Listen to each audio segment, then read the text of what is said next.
Gloire à Jésus. Je vous salue, frères et sœurs en Christ. Recevez la puissance de Dieu. Soyez remplis du Saint-Esprit de Dieu.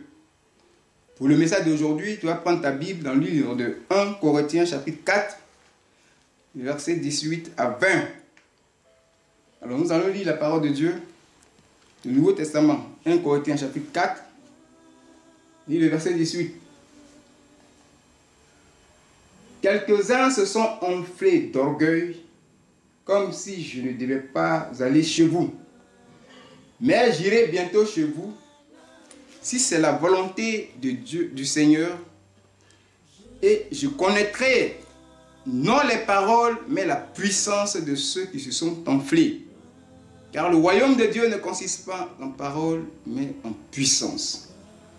Alors, ici, c'est Paul qui parle. Paul, le grand serviteur de Dieu, rempli de l'Esprit de Dieu, c'est lui qui nous parle. Et cette parole nous situe.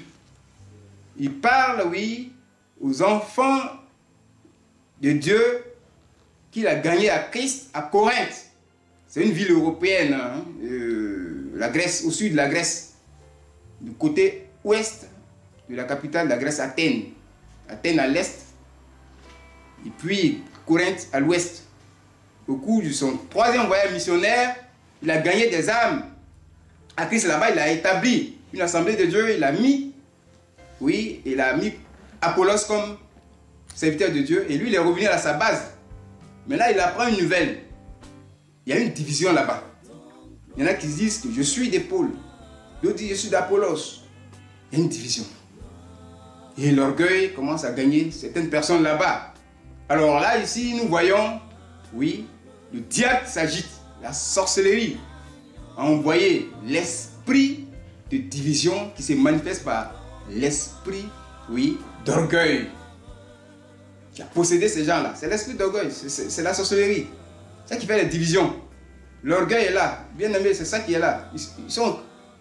Il a parlé d'orgueil, peu importe d'orgueil. Ils ont fait attention à l'orgueil. Ils ont fait beaucoup attention à l'orgueil. Le Dieu de Papa est en train de nous bénir. Grande bénédiction. On devient riche. L'argent rend orgueilleux. Tu as vu, l'orgueil précède la chute. L'humilité précède la gloire. Donc déjà là, il faut faire attention. Paul a fait dénoncer ça. Et c'est ce qui arrive. Paul a entendu. Il va aller là-bas. Voilà ce qui se passe. Dans l'église, il faut beaucoup faire attention à l'orgueil. Surtout l'argent. L'argent rend orgueilleux. Tu risques de perdre la gloire de Dieu. Est-ce qu'il y a la gloire de Dieu? C'est ce que nous allons voir. Alors, Paul continue de dire, il a parlé de la puissance. Vous voyez au verset 19, puissance. S'enfler. Il va aller là-bas, non pas, il va raconter ceux qui sont remplis de cette puissance-là. La puissance du diable, c'est l'onction du diable. Et maintenant, Paul dit que le royaume de Dieu ne consiste pas en parole, mais en puissance. Paul parle de la puissance de Dieu. Vous voyez? La dimension même de la puissance de Dieu, l'onction de Dieu. Donc, on a deux onctions. L'onction du diable qui les anime, c'est toujours comme ça, qui fait du mauvais, du mal. Et l'onction de Dieu. Vous voyez, c'est comme ça que le texte se présente. Alors, c'est ce qui exprime les deux puissances. Première puissance, deuxième puissance. Alors, il y a un combat spirituel en vue. Si Paul arrive là-bas. Alors, on comprend déjà là que l'onction a deux origines.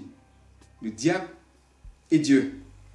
Vous voyez? Mais ici, nous allons voir dans un thème que je vais donner ici. C'est pourquoi le thème est donné ici, qui est la dimension de l'onction de Dieu et ses mesures. C'est ce que nous allons voir. Alors, parlant ainsi, la dimension de l'onction de Dieu, c'est la toute-puissance de Dieu. Et ses degrés, et ses niveaux. Vous voyez? Et donc, qui parle de la puissance de Dieu, parle aussi de la puissance du diable qui existe. Le diable aussi est puissant, il a un tiers des anges. Dieu aussi est tout puissant, il a deux tiers d'anges avec lui.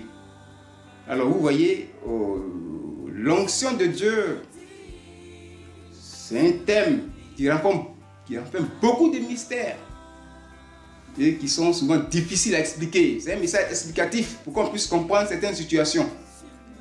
Mais selon, oui, la révélation de la parole de Dieu, on peut définir l'onction de Dieu comme la puissance du Saint-Esprit en action dans une personne. produisant des résultats extraordinaires et merveilleux. Autorité, pouvoir sur les démons, sur les maladies, sur toute situation de la vie. Vous pouvez voir ça en Actes chapitre 10, verset 38. Actes chapitre 19, tout le chapitre. Jésus fait du bien. Il est arrivé, les gens sont malades, il les guérit.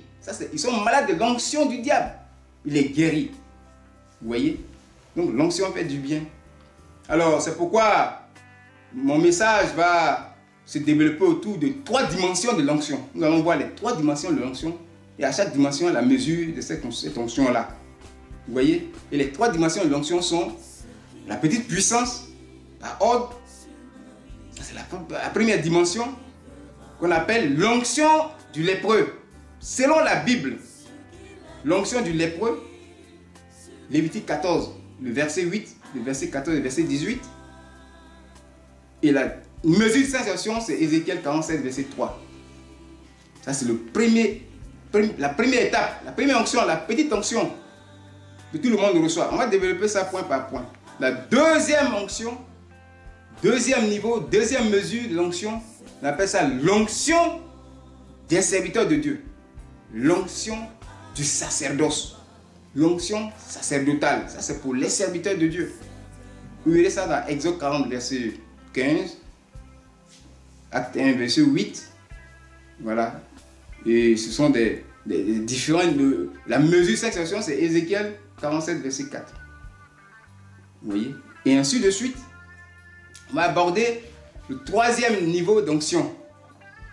3e dimension, c'est l'onction royale. Selon la Bible.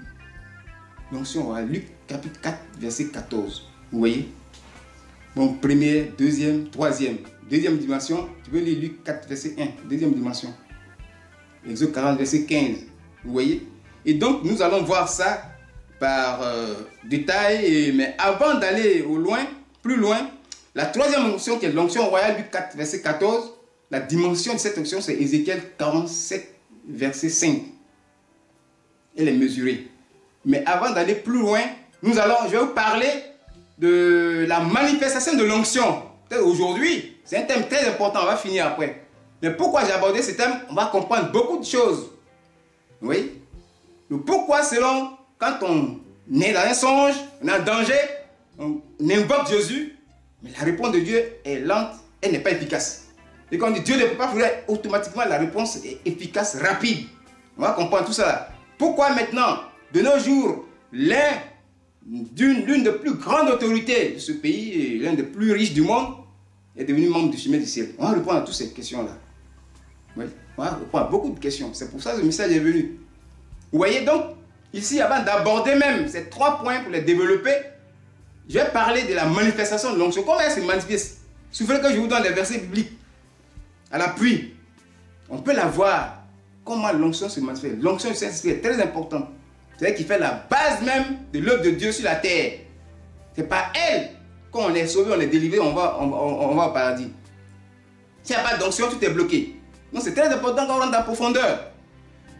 Les manifestations de l'onction de Dieu. Nous avons la gloire de Dieu. Dans 2 Chroniques 7, verset 1, je crois bien, voilà, verset 1. La gloire de Dieu, elle peut se voir. Quand vous lisez, vous allez voir. Le souffle violent de Dieu, parce qu'il faut attendre le vent. Le souffle violent de Dieu, acte 2, verset 2, Jean 20, verset 22. Après le souffle violent de Dieu, la puissance de Dieu. Vous voyez, la puissance de Dieu, acte chapitre 1, verset 8, la puissance de Dieu, acte chapitre 6, verset 8, acte chapitre 8, verset 6 à 7. Vous allez voir la puissance de Dieu, le feu de Dieu. Ça, c'est la manifestation de l'onction de Dieu comme ça. Le feu de Dieu, vous allez lire 1 Roi 18, verset 38, Matthieu 3, verset 11. Le feu de Dieu, on voit ça. L'huile sainte de Dieu ou l'huile de joie. Vous allez voir Psaume 45, verset 8 et puis Psaume 89, verset 21. Voilà comment l'onction de Dieu se manifeste. L'onction du diable aussi se manifeste. C'est ce qu'on voit quand les souris rongent l'huile. Quand on voit une souris à l'intérieur qui est morte. Ça, c'est la manifestation du diable. Les hameçons, l'onction du diable. Quand l'onction de Dieu vient, l'onction du diable se manifeste. Les serpents qui sortent, l'onction de Dieu. Mais pour les souris, ça c'est la pauvreté. Quand la souris grignote, le sang de Jésus, c'est la pauvreté, parole de pauvreté qui a été prononcée sur la personne par la sorcellerie. Et quand l'onction de Dieu rentre, ça se manifeste. Quand la souris est à l'intérieur, on a envoyé un esprit de pauvreté même sur la personne.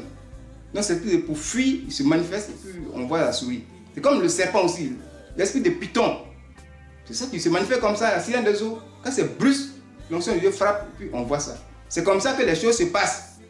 C'est la manifestation de l'onction du diable et l'onction de Dieu. Ce sont des choses physiques. L'esprit de pauvreté même se manifeste par un grand rongeur semblable à un kangourou qui a la peau de crocodile. C'est comme ça, les rongeurs, c'est les souris qu'on voit là. C'est comme ça s'explique. Et donc, on ira plus loin par la suite et on va finir le message après. C'est très intéressant. Vous allez voir, quand on va aborder les 3 dimensions d'onction, vous allez voir pourquoi on invoque Jésus. Et puis c'est lent et on invoque Dieu de pas fluent, c'est rapide. Et pourquoi aujourd'hui nous avons cette grande personnalité avec nous. On va tout expliquer ça. Que vraiment, Dieu nous aide pour comprendre le message par la suite. Parce que le message est beaucoup spirituel. C'est là que je vais m'arrêter pour aujourd'hui. Que le nom de Jésus soit glorifié et que nous soyons bénis, que l'onction de Dieu nous conduise dans toutes nos entreprises pour qu'on puisse réussir. Au nom de Jésus. Amen.